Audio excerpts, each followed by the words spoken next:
ഉൽപ്പത്തി പുസ്തകം 43 അധ്യായം. എന്നാൽ ക്ഷാമം ദേശത്ത് കഠിനമായിത്തീർന്നു.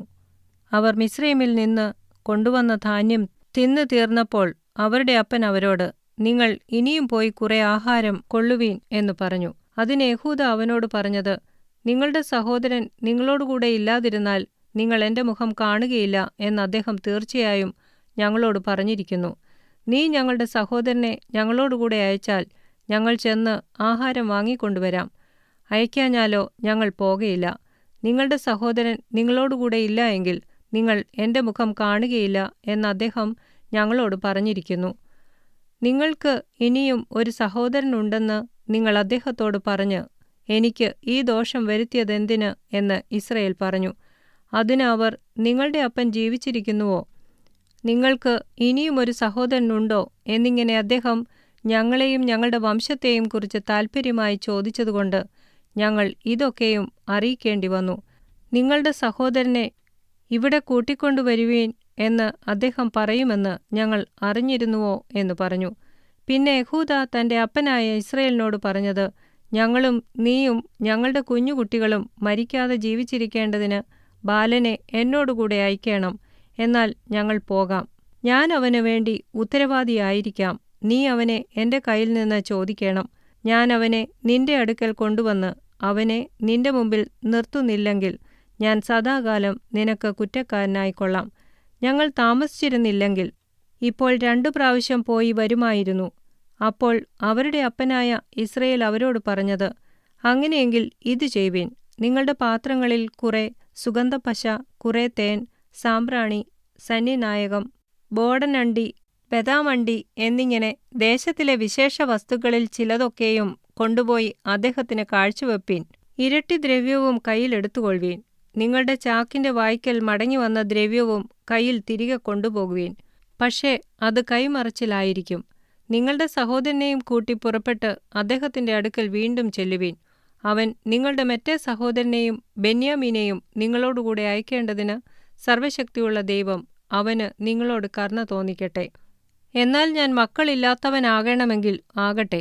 അങ്ങനെ അവർ ആ കാഴ്ചയും ഇരട്ടി ദ്രവ്യവുമെടുത്ത് ബെന്യാമീനെയും കൂട്ടി പുറപ്പെട്ട് മിസ്രയീമിൽ ചെന്നു. യോസഫിന്റെ മുമ്പിൽ നിന്നു. അവരോടുകൂടെ ബെന്യാമീനെ കണ്ടപ്പോൾ അവൻ തന്റെ ഗൃഹവിചാരകനോട്, നീ ഈ പുരുഷന്മാരെ വീട്ടിൽ കൂട്ടിക്കൊണ്ടുപോക. അവർ ഉച്ചയ്ക്ക് എന്നോടുകൂടെ ഭക്ഷണം കഴിക്കേണ്ടതാകയാൽ മൃഗത്തെ അറുത്ത് ഒരുക്കിക്കൊള്ളുക എന്ന് കൽപ്പിച്ചു. യോസഫ് കൽപ്പിച്ചതുപോലെ അവൻ ചെയ്തു. അവരെ യോസഫിന്റെ വീട്ടിൽ കൂട്ടിക്കൊണ്ടുപോയി. തങ്ങളെ യോസഫിന്റെ വീട്ടിൽ കൊണ്ടുപോകയാൽ അവർ ഭയപ്പെട്ടു. ആദ്യത്തെ പ്രാവശ്യം നമ്മുടെ ചാക്കിൽ മടങ്ങിവന്ന ദ്രവ്യം നിമിത്തം നമ്മെ പിടിച്ച് അടിമകളാക്കി നമ്മുടെ കഴുതകളെയും എടുത്തുകൊള്ളേണ്ടതിനാകുന്നു നമ്മെ കൊണ്ടുവന്നിരിക്കുന്നത് എന്ന് പറഞ്ഞു.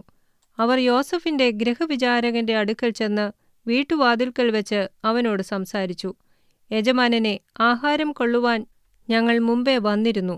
ഞങ്ങൾ വഴിയമ്പലത്തിൽ ചെന്ന് ചാക്കഴിച്ചപ്പോൾ ഓരോരുത്തന്റെ ദ്രവ്യം മുഴുവനും അവനവന്റെ ചാക്കിന്റെ വായ്ക്കൽ ഉണ്ടായിരുന്നു. അത് ഞങ്ങൾ വീണ്ടും കൊണ്ടുവന്നിരിക്കുന്നു. ആഹാരം കൊള്ളുവാൻ വേറെ ദ്രവ്യവും ഞങ്ങൾ കൊണ്ടുവന്നിട്ടുണ്ട്. ദ്രവ്യം ഞങ്ങളുടെ ചാക്കിൽ വെച്ചത് ആരെന്ന് ഞങ്ങൾക്കറിഞ്ഞുകൂടാ എന്ന് പറഞ്ഞു. അതിന് അവൻ, നിങ്ങൾക്ക് സമാധാനം, നിങ്ങൾ ഭയപ്പെടേണ്ട.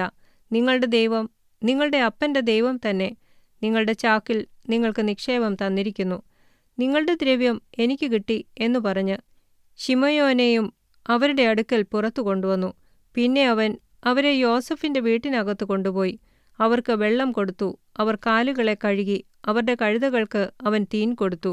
ഉച്ചയ്ക്ക് യോസഫ് വരുമ്പോഴേക്ക് അവർ കാഴ്ച ഒരുക്കി വെച്ചു. തങ്ങൾക്ക് ഭക്ഷണം അവിടെയെന്ന് അവർ കേട്ടിരുന്നു.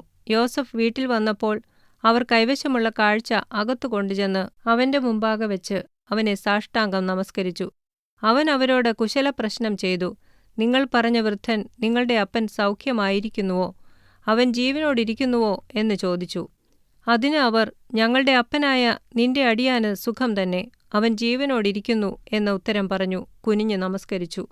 പിന്നെ അവൻ തല ഉയർത്തി തന്റെ അമ്മയുടെ മകനും തന്റെ അനുജനുമായ ബെന്യാമീനെ കണ്ടു. നിങ്ങൾ എന്നോട് പറഞ്ഞ നിങ്ങളുടെ ഇളയ സഹോദരനോ ഇവൻ എന്ന് ചോദിച്ചു. ദൈവം നിനക്ക് കൃപ നൽകട്ടെ മകനെ എന്നു പറഞ്ഞു. അനുജനെ കണ്ടിട്ട് യോസഫിന്റെ മനസ്സ് ഉരുകിയതുകൊണ്ട് അവൻ കരയേണ്ടതിന് ബദ്ധപ്പെട്ട് സ്ഥലമന്വേഷിച്ച് അറയിൽ ചെന്ന് അവിടെ വെച്ച് കരഞ്ഞു. പിന്നെ അവൻ മുഖം കഴുകി പുറത്തു വന്നു തന്നെത്താൻ അടക്കി, ഭക്ഷണം കൊണ്ടുവരുവീൻ എന്ന് കൽപ്പിച്ചു.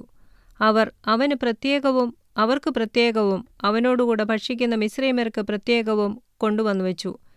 മിസ്രയീമ്യർ എബ്രായരോടുകൂടെ ഭക്ഷണം കഴിക്കയില്ല, അത് മിസ്രയീമ്യർക്ക് വെറുപ്പാകുന്നു.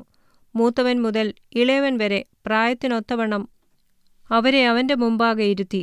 അവർ അന്യോന്യം നോക്കി ആശ്ചര്യപ്പെട്ടു. അവൻ തന്റെ മുമ്പിൽ നിന്ന് അവർക്ക് ഓഹരി കൊടുത്തയച്ചു. ബെന്യാമീന്റെ ഓഹരി മറ്റവരുടെ ഓഹരിയുടെ 5 ഇരട്ടിയായിരുന്നു. അവർ പാനം ചെയ്ത് അവനോടുകൂടെ ആഹ്ലാദിച്ചു.